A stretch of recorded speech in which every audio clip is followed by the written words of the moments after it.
बताओ जब पोस्टमार्टम होता होगा तो कितनी तकलीफ होती होगी मेरे दोस्तों, मेरे भाइयों। कितने और पोस्टमार्टम देखेंगे, रोते रोते थक गई माँ, सुबह तक बहनें भी थक गई, कोई नहीं सोई था, सब थक गए, रात को सब ऊँग रहे, लाश नहीं आई पूरी रात। इस दुनिया से तुमने दिल लगाया है जो 3-4 दिन के बाद तुमको भूल जाती है।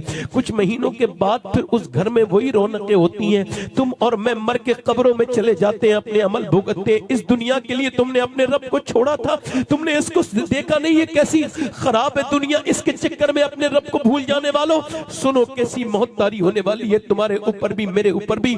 मैं तो दिन रात दुआ करता हूँ, मालिक मुझे पोस्टमार्टम वाली मौत से बचाना। मैं दिन रात सफर करता हूँ, ऐ मेरे करीम मुझे अपने करम से ईमान वाली मदीने में मौत अता करना। मेरे करीम, मेरे रहीम, फजल करने वाले। वो औरत रो के कहती है मेरे लाल, बस इसी का मुझे डर है, मुझे इसकी का खौफ है। मेरे नबी फरमाते हैं मेरी नजर में सबसे खतरनाक जगह कब्र है, कब्र। अल्लाह अकबर। जब माँ रोई तो बच्चा जो है ना अल्लाह अकबर रोने लगा।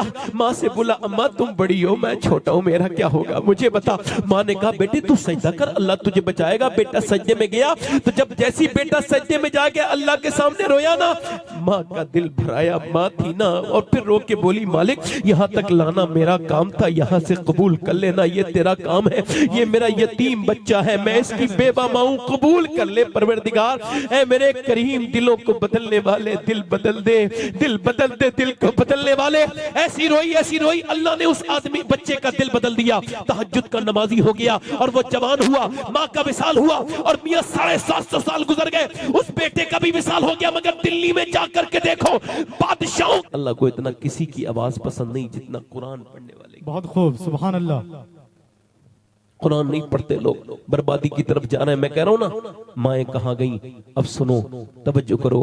हजरत सैयदा अम्मी सैयदा उम्मे सलमा फरमाती हैं, सैयदा उम्मे सलमा कि मैंने देखा मदीने की औरतें अपने बच्चों को क्या सुनाती थी, और औरतें अपने बच्चों को जो है वो लोरियां सुनाती थी।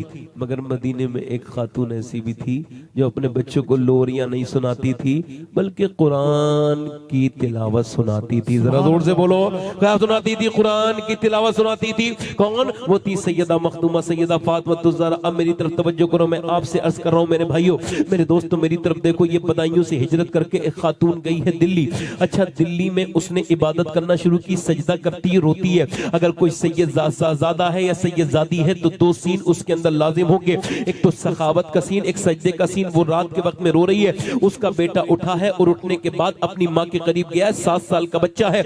माँ से जाके कहता है अम्मा क्यों रोती है? सलाम फेरने के बाद बोली मेरे बेटे मेरे हाथ पे अभी छिपकली चढ़ गई थी। फिर मैंने उसको तो हटा दिया, उसके बाद मैंने सोचा मैं कब्र में जाऊंगी और फिर मेरी कब्र को बंद कर दिया जाएगा और उसके ऊपर फिर मिट्टी डाल दी जाएगी, फिर उसके ऊपर डाल दिया जाएगा मिट्टी के बाद फिर मेरी नाक में मुंह में कीड़े चलेंगे मेरे लाल। बस उसी कब्र की तन्हाई से डर लगता है। अल्लाह अकबर। ये जो तकरीर कर रहा है एक दिन ये भी मर जाएगा। इससे भी हैरत की बात यह है जो सुन रहे हैं वो भी मरेंगे, जो तकरीर कर रहा है ये भी मर जाएगा। आपने कभी सोचा है नौजवानों किस हाल में रह रहे हो आप लोग? गाने सुनते सुनते, फिल्में देखते देखते, गालियां देते देते, सोते हो तो फिल्म देख के, जागते हो तो गंदी तस्वीरें देख के। ये क्या मामला है कि इसी हाल में मर गए? वो लड़के वो गाड़ी चला रहे थे तेज, 4 लड़के कार में बैठे हैं, गाड़ी तेज चल रही है, 120 की रफ्तार है और कितनी खींच लो तुम्हारी मर्जी है, मगर रोकना मुश्किल होता है मेरे भाई। फिर वो गाना अंदर चल रहा है स्क्रीन पे, अचानक वो क्या हुआ कि वो गाड़ी डिसबैलेंस हो गई, चारों की लाशें, इंतजार हो रहा है, खबरें आ गई, माँ रो रो के ठंडी हो गई, कब आएंगी मेरे बच्चों की लाशें? दोपहर से शाम हो गई, शाम से सुबह हो गई, अभी तक नहीं आई। क्यों? कहां गई लाशें? लाशें लगी हैं लाइन में। कहां? पोस्टमार्टम हाउस पर। जाके देखो पोस्टमार्टम हाउस में मेरे भाइयों, मेरे दोस्तों, कैसे कैसे अमीरों के, आहा, वो जो अपनी नाक पर मक्खी नहीं बैठने देते थे, मक्खियां बैठी हैं उनके मुंह पर और वो कह रहे हैं अभी लाइन लगी है, डॉक्टर के हमारे पास वक्त नहीं, अभी और भी मुर्दे हैं, पहले उनको चीरेंगे, उसके बाद इनको लेके आना। अब वो रात हो गई, शाम का वक्त हुआ, कहा हम अपने ये बंद करके जा रहे हैं अस्पताल। क्यों? सुबह आएंगे, अब रात भर पूरी रात ये अब इंतजार करेंगे ये लाश वाले, अब पूरी रात के बाद फिर सुबह को उठे।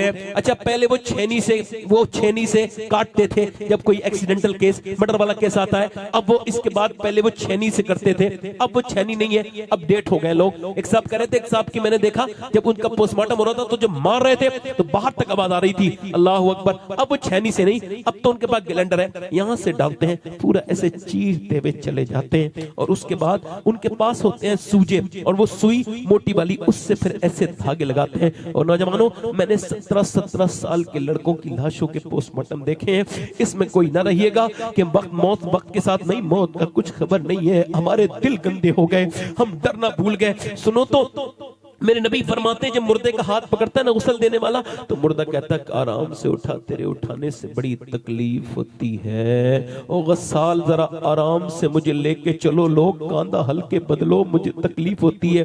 बताओ जब पोस्टमार्टम होता होगा तो कितनी तकलीफ होती होगी मेरे दोस्तों, मेरे भाइयों। कितने और पोस्टमार्टम देखेंगे, रोते रोते थक गई माँ, सुबह तक बहनें भी थक गई, कोई नहीं सोई था, सब थक गए, रात को सब ऊँग रहे, लाश नहीं आई पूरी रात। इस दुनिया से तुमने दिल लगाया है जो 3-4 दिन के बाद तुमको भूल जाती है। कुछ महीनों के बाद फिर उस घर में वही रौनकें होती हैं। तुम और मैं मर के कब्रों में चले जाते हैं, अपने अमल भुगतते। इस दुनिया के लिए तुमने अपने रब को छोड़ा था, तुमने इसको देखा नहीं, ये कैसी खराब है दुनिया, इसके चक्कर में अपने रब को भूल जाने वालों। सुनो कैसी मौत तारी होने वाली है तुम्हारे ऊपर भी, मेरे ऊपर भी। मैं तो दिन रात दुआ करता हूँ, मालिक मुझे पोस्टमार्टम वाली मौत से बचाना। मैं दिन रात सफर करता हूँ, ऐ मेरे करीम मुझे अपने करम से ईमान वाली मदीने में मौत अता करना। मेरे करीम, मेरे रहीम, फजल करने वाले। वो औरत रो के कहती है, मेरे लाल बस इसी का मुझे डर है, मुझे इसकी का खौफ है। मेरे नबी फरमाते हैं, मेरी नजर में सबसे खतरनाक जगह कब्र है, कब्र। अल्लाह अकबर। जब माँ रोई तो बच्चा जो है ना, अल्लाह अकबर, रोने लगा। माँ से बोला, अम्मा तुम बड़ी हो, मैं छोटा हूँ, मेरा क्या होगा, मुझे बता। माँ ने कहा, बेटे तू सजदा कर, अल्लाह तुझे बचाएगा। बेटा सजदे में गया, तो जब जैसी बेटा सजदे में जाके अल्लाह के सामने रोया ना, माँ का दिल भराया, माँ थी ना। और फिर रो के बोली, मालिक यहाँ तक लाना मेरा काम था, यहाँ से कबूल कर लेना, ये तेरा काम है। ये मेरा यतीम बच्चा है, मैं इसकी बेबा माँ हूं, कबूल कर ले परवरदिगार। ऐ मेरे करीम, दिलों को बदलने वाले, दिल बदल दे, दिल बदल दे, दिल को बदलने वाले। ऐसी रोई, अल्लाह ने उस आदमी बच्चे का दिल बदल दिया। तहज्जुद का नमाजी हो गया और वो जवान हुआ, माँ का विसाल हुआ। और मियां 750 साल गुजर गए, उस बेटे का भी विसाल हो गया। मगर दिल्ली में जाकर के देखो, बादशाहों की बीवियों के कब्रें नहीं मिलेंगी, मुगलों की शहजादियों की कब्रें मिट गई। मगर जो रात को रोती थी, उसका मजार 3 बीघा जमीन में अकेली की बना हुआ है, उसका नाम सैयदा जुलेखा है। हर बुध के दिन उसके मजार पे मेला लगता है, उसके मजार पे मेला लगता है। और करीब में उसके बेटे का मजार है। बादशाहों की कब्रें मिट गई, उसके मजार पे रोज मेला लगता है उसके बेटे का नाम निजामुद्दीन महबूब इलाही है।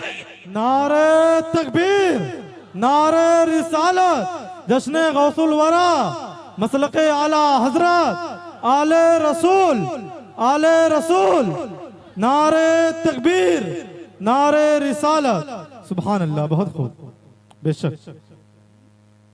अच्छा देखो, मैं ये पागल बच्चे होते हैं, देखा आपने, पागल पैदा होते हैं माँ के पेट से, देखा आपने, देखे ना पागल बच्चे, मेंटली डिस्टर्ब कुछ होते हैं बच्चे। इन पे रिसर्च हुआ, ये बच्चे पागल कैसे हो जाते हैं। तो उन्होंने कहा 70% ये होता है कि जिस बाप ने माँ को तंग किया हो जब हालत हमल में बच्चा था पेट में, तो यानी बाप अपनी बीबी को मार रहा है, उसको खबर नहीं कि मैं अपने बेटे के जान पे जुल्म कर रहा हूँ, उसके दिमाग की हेल्थ के साथ खेल रहा हूँ, उसकी मेंटल हेल्थ डिस्टर्ब हो जाएगी। जो अपनी बीबियों को मारते हैं प्रेग्नेंट मूवमेंट में, उनके बच्चे पागल हो सकते हैं, ऐसा मेडिकल साइंस कहता है। अब मेरी बात तरफ दो, वो औरत को हिदायत नहीं करता है, ये खाना, ये नहीं खाना, ये खाना, ये नहीं खाना, कहता नहीं कहता है, आपने सुना कर, ये खाना, ये नहीं खाना, ये खाना। अब जैसे वो प्रेग्नेंट मूवमेंट में औरतें गई, सबसे ज्यादा दुआएं कबूल होती है। इमाम गजाली कहते हैं प्रेग्नेंट मूवमेंट में जब औरत के पेट में बच्चा होता है, वो दुआ करती है, मालिक इसे मैं अपने पेट में रखी हुई हूँ, मगर करम ये करना, ये बेटा तो मेरा बने मगर तेरा सच्चा बंदा बन जाए मालिक। तो अल्लाह उसकी दुआएं कबूल करता है। मगर सुनो, वो डॉक्टर कहता है कि अगर तुम खाओगी, उससे कहता है ये ना खाना, ये खाना, यानी वो कहता है सेब खाओगी तो विटामिन डी, इसमें सेब खाओगी तो आयरन बढ़ेगा, अगर तुम बादाम खाओगी तो आयरन बढ़ेगा, अगर तुम इसके अपनी डाइट में ये रखोगी सेब संतरा, और संतरा रखोगी तो विटामिन सी बढ़ेगा, और अगर विटामिन डी के लिए तुमको खाना है तो तुम ऐसा करना कि अमरूद खाओगी। अब मुझे बताओ, अल्लाह का बनाया हुआ सेब, संतरा, अनार, अमरूद अगर माँ खाए हालत हमल में तो बच्चे पे असर हो जाए, तो क्या अल्लाह का कुरान माएं पढ़ेंगी तो बच्चे पे असर नहीं होगा? है, बहुत खूब, हक है बेशक, सुभान अल्लाह, बेशक। अरे बोलो, होगा नहीं होगा? यानी आप के घर में जब अल्लाह फजल करे बच्चे की उम्मीद हो जाए किसी मेरी बहन को, तो सैयदी आला हजरत फरमाते हैं कि अगर कोई औरत अपने बच्चे को दूध पिलाते वक्त नबी पर दुरूद भी पढ़ दे, अल्लाह उसके बच्चे को आशिक रसूल बना देगा। सुभान अल्लाह। दिल लग रहा है खत्म कर दूं तकरीर? दिल लग रहा है? इन लोगों का नहीं लग रहा है जो उठ के जा रहा है भाई मेरा?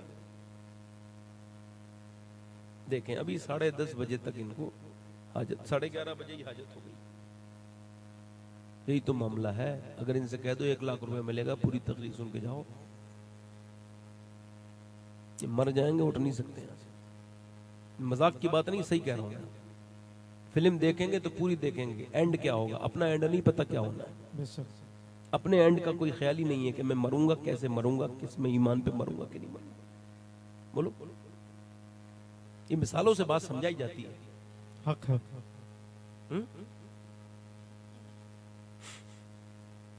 मैं अर्ज कर रहा था, वो कह रहा था वो लड़कियां बिगड़ गई। लड़कियां नहीं बिगड़ी, पहले माएं बिगड़ी हैं। जल्दी बोलो, गलत कह रहा हूं क्या मैं?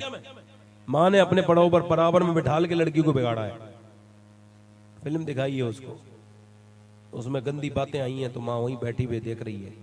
जब हीरो हीरोइन मिलते हैं अम्मी खुश होती है, जब हीरो हीरोइन नहीं मिलते तो अम्मी रोने भी लगती है। दिल की कमजोर है ना ये बदबख्त, ये बड़ी आफत जान है।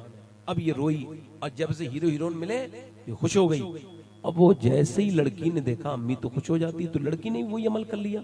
अब कह रही है हाय मेरी नाक कट गई। अरे तो तूने खुद कटाई ना बदबख्त, उसको फिल्में दिखाई तूने, उसके सामने रोई। जितना तू फिल्म के सामने रोई है, अल्लाह के सामने रोई होती तो तेरी बेटी नाक ना कटाती, सर तेरा फख्र से बुलंद कर दिया। सुभान अल्लाह, सुभान अल्लाह, बहुत खूब। लड़कियां चली गई,